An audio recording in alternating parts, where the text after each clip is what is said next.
Ինչ է հնարավոր տեսնել Չեխիայի մայրաքաղաք Պրագայում 4 ժամում։ Ես կասեի շատ բան, եւ այս տեսանյութով դա կապացուցեմ։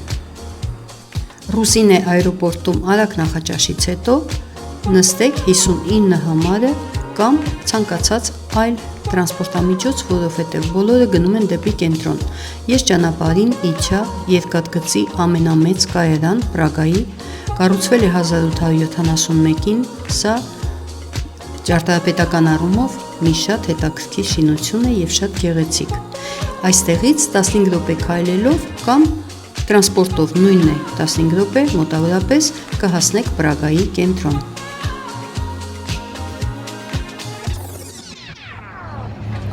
Իմ պտույտը սկսում եմ Պրագայի հին քաղաքի կենտրոնական հրապարակից։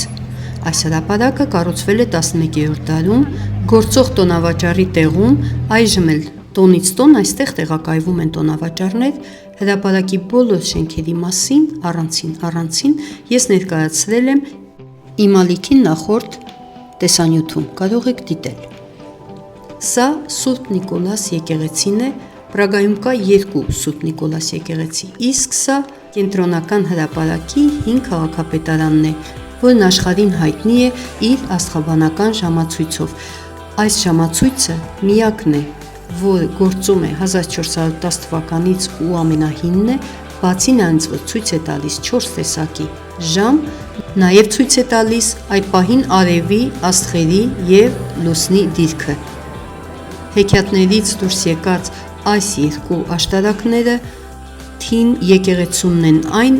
շրջափակված է շենքերով, դրսից չի երևում, որովհետև կառուցված է շենքերի ներքին բակում։ Թինի աշտարակները և աստղաբանական ժամացույցը Պրագայի ամենամեծ խորհրդանիշներն են։ Այժմ գնանք մեկ այլ խորհրդանիշի մոտ, Կարլոսի կամուրջ։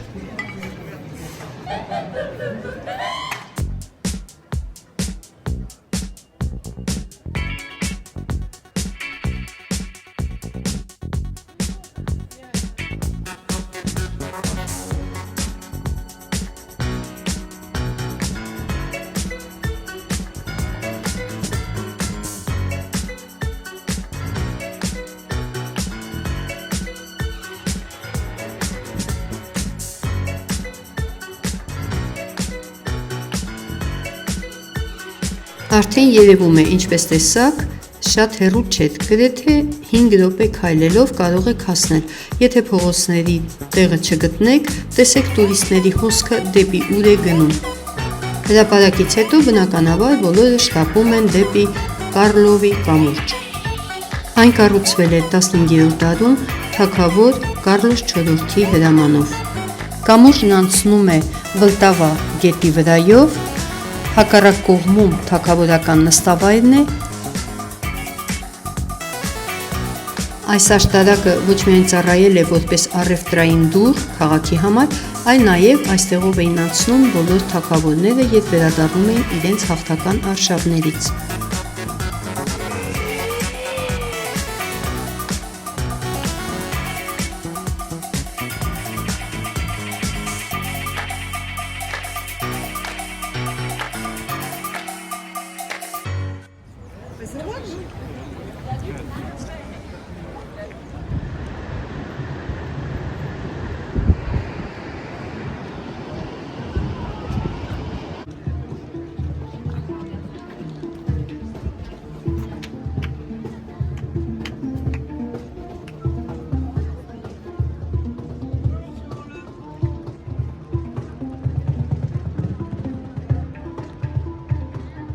Կամրջի երկարությունը 516 մետր է, այն զարդարված է 30 քանդակներով։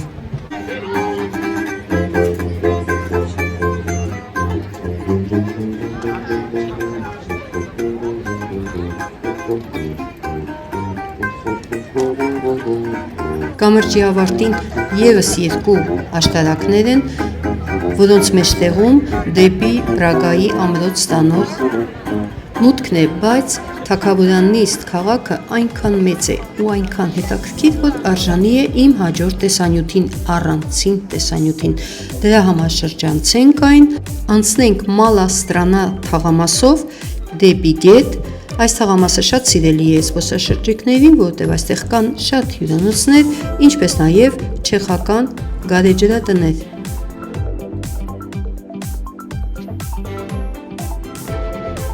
Վլտավա գետը միայն Պրագայով անցնելիս ունի 18 կամուրջ, դրանցից ամենահինը և բնականաբար ամենագեղեցիկը դա Կարլոսի կամուրջն է, կամ իրենց լեզվով Կարլուվի մոստ։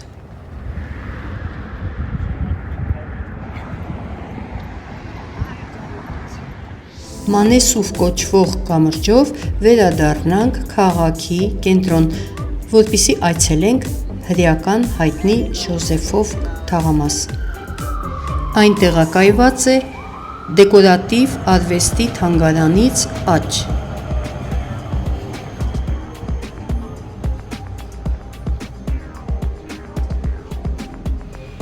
Հենց առաջինը Պիկասովա սինագոգն է, որտեղ տեղակայված է հրեական գերեզմանատունը։ Ադոլֆ Հիտլերը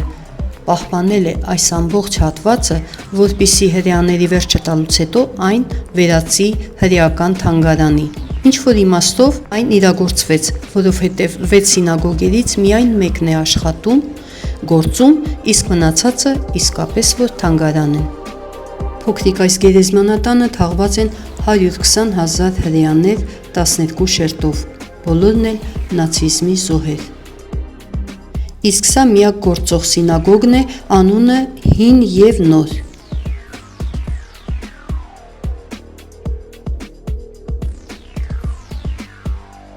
Աջ կողմում հրեական թաղամասի թաղապետարանն է։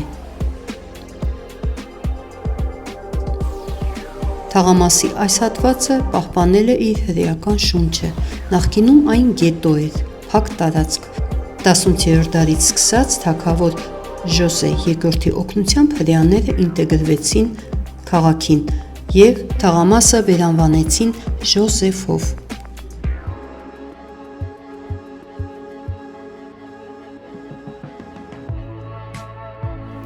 Այժմ Ժոզեֆով թաղամասը Պրագայի ամենաշքեղ շինություններով թաղամասերից մեկն է։ Այստեղ իրենց խանութներն ունեն աշխարհի ամենաանվանի մոդայի տները։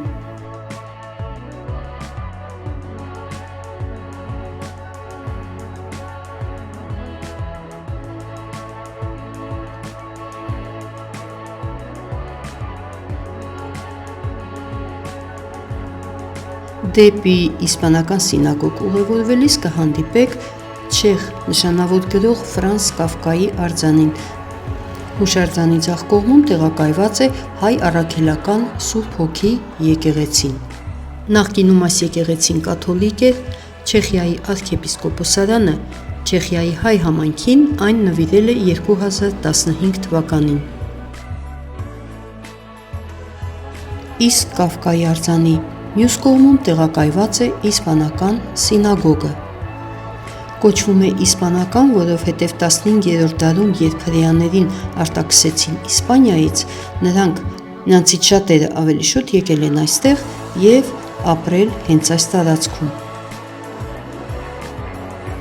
Մեկ այլ պատճառ էլ կա։ Սինագոգի ներքին հարդարումը և դիզայնը հիշեցնում է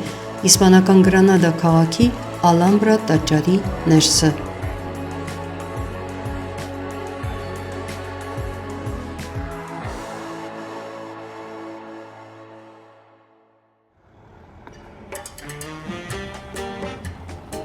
Այժմ ուղևորվենք գլխավոր հրապարակ Մայիսելովա փողոցով և հենց փողոցի սկզբում կհանդիպենք վերջին Մայիսելովա սինագոգին։ Այս տարածքում նրանք 4-ն են, 2-ը գտնվում են մի փոքր հեռու։ Մայիսելովա փողոցը մեզ կվերադարձնի հին քաղաքի գլխավոր հրապարակ։ Մեր պտույտը սրանով ավարտվեց։